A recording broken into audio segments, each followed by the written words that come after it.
All right, folks, so we're going to be reviewing just one of the simpler graphing log problems that we did yesterday, looking at number 3. So the first thing we do when we are approaching these problems is we always start by stating the transformation. So whether it's an exponential function or a logarithmic function, we always want to describe the transformations because that's going to tell us where our asymptotes are.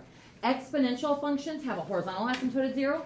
Logarithmic functions have a vertical asymptote at 0. Remember, log trees. So that gives you where your asymptote is moving. So as I look at number 3, do we have any transformations? Nope, none. So no transformations.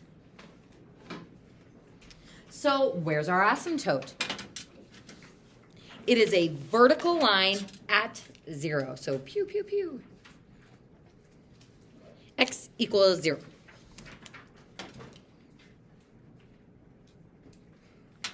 Does anyone remember what our next step is? We see that log and we go, gross. I'd much rather put it in that other form that we are more familiar with, which is exponential form. So we see the word log, we think of the elephant with his big animal ears. Our base then is 1/3.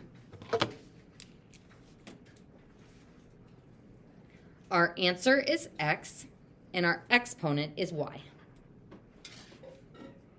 So now we want to make a table of values, and we want to make that y be equal to our power values.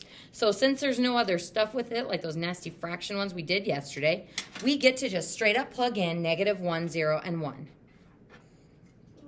Could you use your calculator? Yeah, but on this one, where there's just like one thing, let's go ahead and try just plugging those values in. So what's 1/3 to the -1? Not -1/3. We reciprocalize the fraction, and it is 3. What's 1/3 to the 0? 1. And 1/3 to the first power is 1/3. So we're going to go forward 3, down 1, forward 1, 0, and 1/3, 1.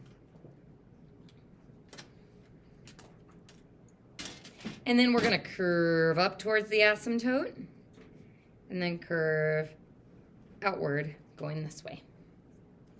Ta-da! There's our graph. Now for the domain and range, our x values, as we go from left to right, start at the asymptote and are covered going to the right, except they don't really start at the asymptote because we can't actually get an x value of 0. So our domain will be x greater than 0 or not negative, 0 to infinity. So x greater than 0 or 0 to infinity. And then the range would be RARN, or all real numbers.